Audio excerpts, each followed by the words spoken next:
Во ова издание, тероризмот и националната безбедност доминираа на петата дебата на републиканските председателски кандидати во Лас Вегас. Секретарот за одбрана Картер во ненајавена посета на Ирак. Експерти за економскиот и социјалниот аспект на бегалската криза во Европа.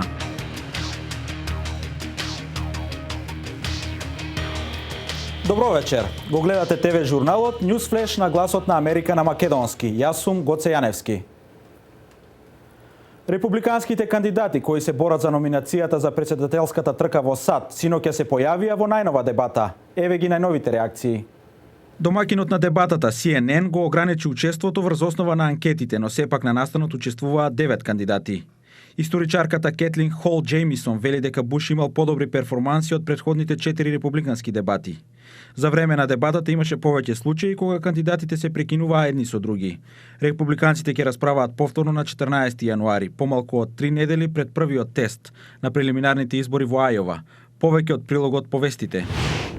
Првиот човек на американската одбрана Ештон Картер е во ненајавена посета на Ирак како дел од службените патувања за обезбедување поголема помош во борбата против исламската држава. Картер се очекува да се сретне со властите на Ирак како и со неговиот команден состав за да го добие нивното мислење за кампањата и што следно може да се направи. САД ги подржуваат ирачките воени сили со воздушни напади од август минатата година, но досега ја исклучи идејата за испраќање копнени сили. Конгресните преговарачи постигнаа договор за планот за трошоците на владата во 2016 година од 1,1 трилион долари, со кој се продолжуваат многу од популарните даночни намалувања за бизнисите и поединците. Републиканските законодавци ги представија одредбите од законот за трошоците по состанокот предводен од спикерот на представничкиот дом Пол Рајан. Се очекува Конгресот и Сенатот под контрола на републиканците да гласаат за планот за трошење во четвртокот. 9 водечки републикански председателски кандидати во Лас Вегас, сојузната држава Невада, се соочија на петата партиска председателска дебата. Главни теми на дебатата во ударниот вечерен термин беа зголемената загриженост од тероризмот и по националната безбедност. Анкетите покажуваат тесна трка меѓу бизнисменот милиардер Доналд Трамп и сенаторот од Тексас Тед Круз. Дебатата започна со дискусија за контроверзните изјави на Трамп кој вети привремена забрана за муслимани да влезат во САД. Милиардерот го бранеше предлогот истакнувајќи дека не говориме за религија, туку за безбедноста.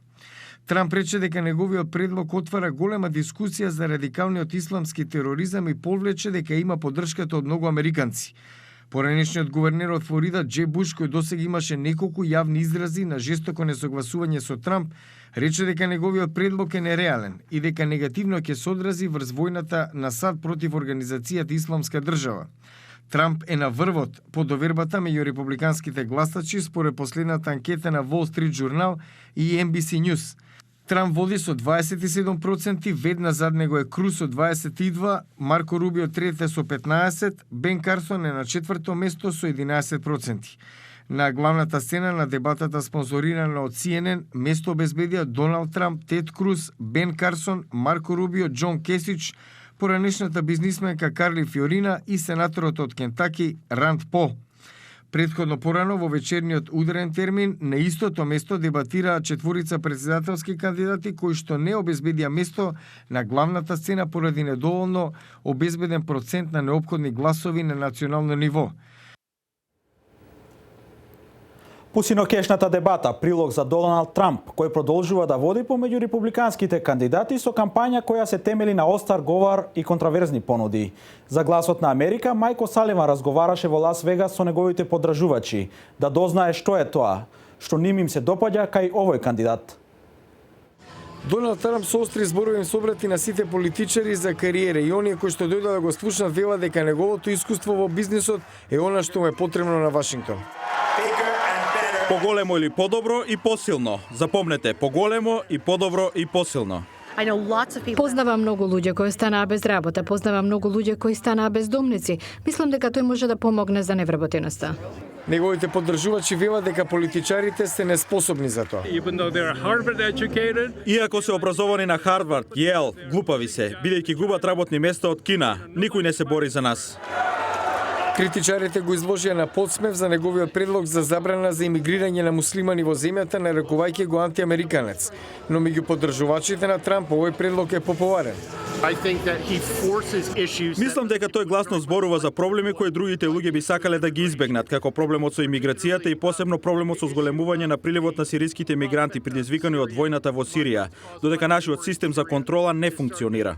Поддржувачите велат дека тој ќе обнови американската култура. Ние сме нација каде се говори англискиот јазик. Не мислам дека треба јас да учам шпански за да комуницирам со некого. И стави крај на илегалната имиграција. Моите баба и дедо дошле во оваа земја по легален пат. Љубопитен посетител од Германија сакал да го види кандидатот лично.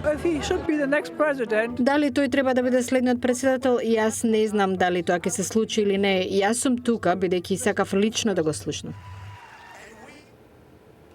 Глобалната миграција и кризата со бегалците беше главна тема на неодамнешна конференција во Институтот Карнеги во Вашингтон. Јане Бојаджиевски разговараше со експерти за економскиот и социјалниот аспект од бранот на мигранти што го зафати Балканот. Мигрантите ако се интегрират може да имаат голем удел во заживување на економијата, вели Едвард Джозеф, извршен директор на Институтот за актуелни светски прашања и добар познавач на состојбите на Балканот. Вели треба да се поттикне поголема свест дека земјите од Европската унија треба да имаат поголема удел во справувањето и помошта со бранот бегалци. Важно е да се задржи балансираниот пристап. Мигрантите не се само проблем, туку може и да придонесат во општествата. Во Европа има намалување на стапката на наталитет, а миграцијата во САД покажа дека мигрантите од Јужна Америка се дополнителен импулс за домашната економија. Според усвоените директиви од Европската унија, од 60.000 бегалци само неколку стотина се прифатени и релоцирани по земјите членки. Тоа е премногу бавно, коментира Лука Де Алјово, шеф на мисијата на Меѓународната организација за миграција во САД. Потребни се итни хуманитарни чекори за оние на кои им е потребна најголема помош. Досега се отворени можности за мигрантите да стасаат до европските држави, но треба да се земат во предвид и долгорочните мерки како да им се помогне на бегалците, кои се во државите кои први им понудиле азил, а каде немаат соодветна перспектива. Јосип Паро, амбасадор на Хрватска во САД, тој изрази надеж дека Брисел нема да дозволи кризата со бегалците да се одрази врз онака економски погодени од Балкан. Има голема свест во Брисел и меѓу земјите од Европската унија за ранливоста на економиите на Западниот Балкан и убеден сум дека Брисел нема да дозволи кризата со бегалците да се претвори во сериозна економска криза на Балканот. Регионалниот представник на УНХЦР во Вашингтон, Шели Петерсон, ја нагласи важноста да му се помогне на секому. За нас е важно да се почитуваат човековите права на секој поединец, независно дали бараат азил или не. И сакаме да потврдиме секој кој бара азил е идентификуван и регистриран затоа што се соочуваме со почеток на зима.